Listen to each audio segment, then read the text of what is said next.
Hey guys, welcome back to the channel for another video today. Happy Tuesday. As usual, you get glasses Brittany today because yesterday was non-glasses Brittany and I filmed these on the same day. I've mentioned before that I like to do that because it helps me with footage and keeping track of it all. So glasses Brittany for this video. So today we are having another GLP1 discussion, and this is one that I have been kind of putting off for a while. This is one of the ones that you guys originally asked for in my Facebook group, and I put a request out there for discussion topics.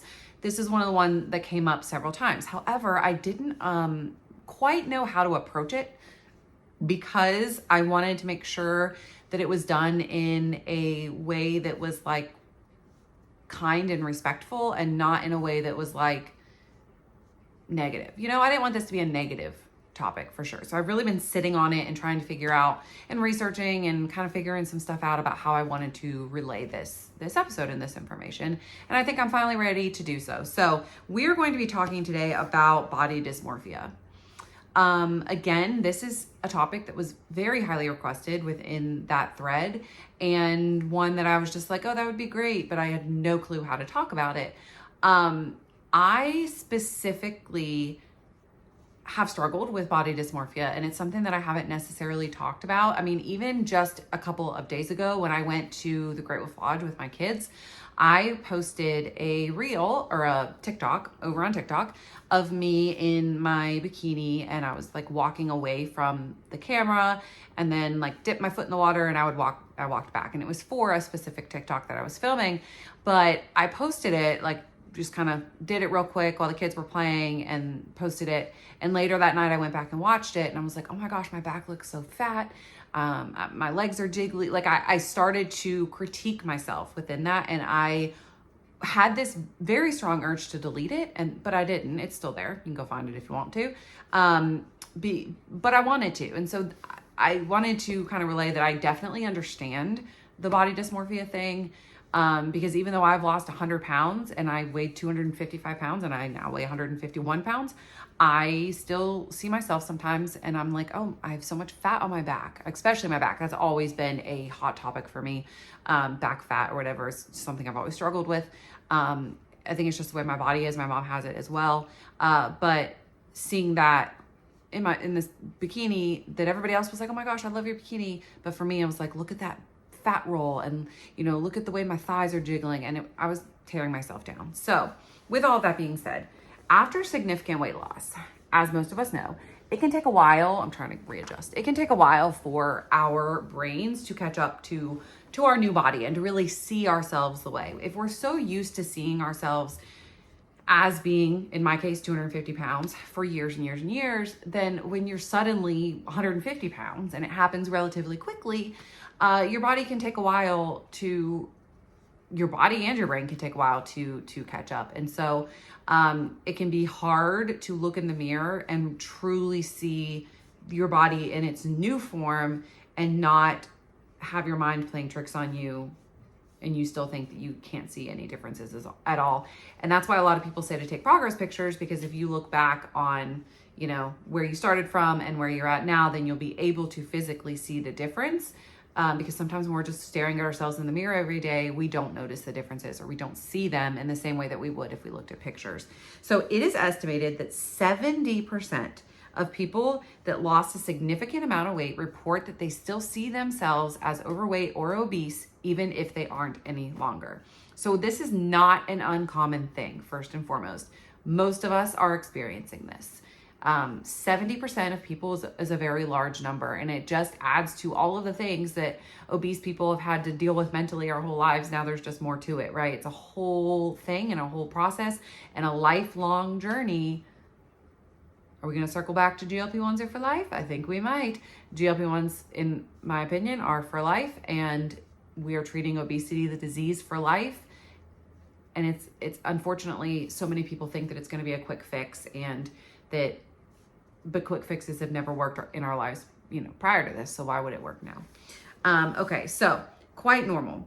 However, it can lead to some pretty negative things, such as low self-esteem or anxiety or a bad self-image of yourself, or just being in a bad mood consistently, especially if you're, you know, it can lead to you feeling things and saying things about your body that just aren't true. And then maybe you don't really even think, but it's just, you know, your brain is a funny organ, and it can make you do and say some things that are, you know, not nice to yourself. So how do we handle this?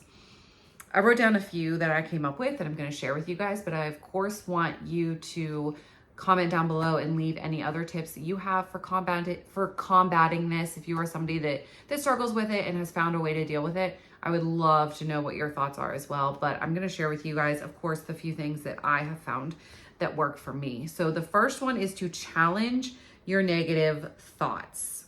So show yourself that whatever your thought is not true. So throughout this example, I'm going to use the thought, I have such big legs. That's just going to be the standard thought that we use for all of these examples. Okay. So on this one, challenge your negative thoughts. Your thought is, I have such big legs.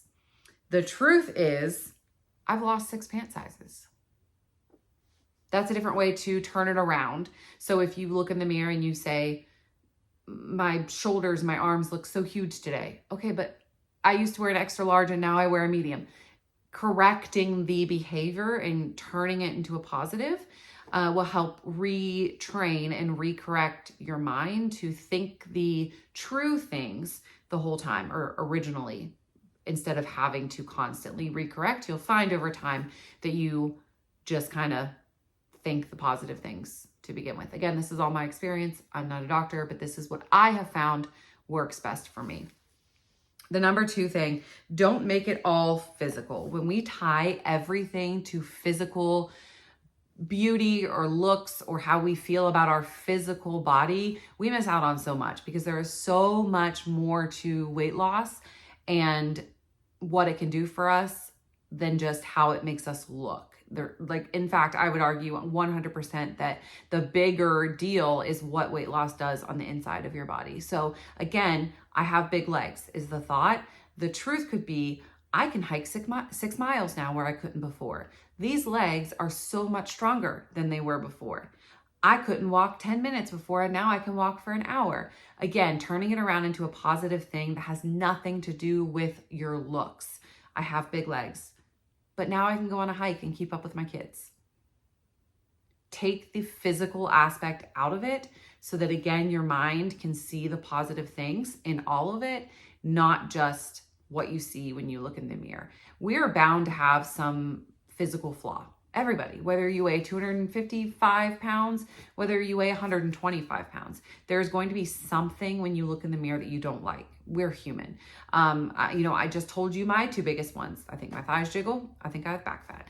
Or I don't think, I know. I have the back fat. You can go watch that TikTok. It's there. But there are so many other things that I do like about myself. So that's another one. Even if you want to keep it physical, the thought physical, instead of, the thought might be, I have such big legs, you could turn it to, but look how much my face has slimmed down. Or look how much my hands are not as inflamed. Oh, I have sausage fingers. I need some nails. Look how non-inflamed my face is and my fingers are. I've gone down to, again, pant sizes. My shoes fit better than they used to fit. You can change it so much and take the negative thought and say, yes, this does still bother me, but look at all these other things that I like about myself and that I enjoy about myself. Because again, just as everybody can look in the mirror and find something that they don't like about themselves, I challenge that everybody can also look in the mirror and find something that they do enjoy about themselves. Like, even if you're at the very, very beginning of your journey, I highly doubt that there is something that you cannot find positive about the way that you look, that you enjoy. Even if it's, I think I have pretty eyes, I have nice eyebrow shape, my hair is beautiful, something positive. Take the negative and turn it into something positive for yourself. And that'll just kind of lighten your mood and make you feel better about the entire situation. Because again, everybody's going to have something that they don't like about themselves when they look in the mirror. Another thing that I like to do is just to shut down the negative thought. For that example of the TikTok again, when I was looking at that TikTok and I was wanting to take it down, I sat there and I said, okay, and this is where, before pictures can come in really handy. I said, okay, but hasn't that shrunk? Isn't that much smaller than it was at 250 pounds? And so I went and found an old bathing suit video that I had done on my original channel, and watched, it was like a try on, plus size bathing suit try on, I don't know. And I was watching it and I was like, oh yeah, it has changed a lot. There's a big difference from then to now. And so it made me feel better about the now, because look what I was, look where I was, and look where I am now. So that is again why progress pictures come in. That was a question on my group yesterday. How often do you take progress pictures? All the time. And I'm not just saying that because I put my life on the internet and so it's there anyway. I stand in front of a mirror in my, bra and underwear, and I take pictures all the time because I want to have those to look back on month to month, year to year, as I continue to grow and change and develop in this health journey that I'm on. So I encourage you to take pictures, because when you're having a bad day, you can go back and look and say, okay, what I'm seeing in the mirror right now is not really what's there. This is what was there. And you pull up one of your more recent pictures. This is what is there now. The final tip that I have for you is to find a supportive network. Now, I know that can be difficult for some of us. Some of us don't feel like we have, myself included, in my real life, a lot of support. I understand that. I 100% understand that. That is why I think groups are so wonderful. That is why I think, finding like-minded content creators are so helpful, either on TikTok or on YouTube or on Instagram or wherever.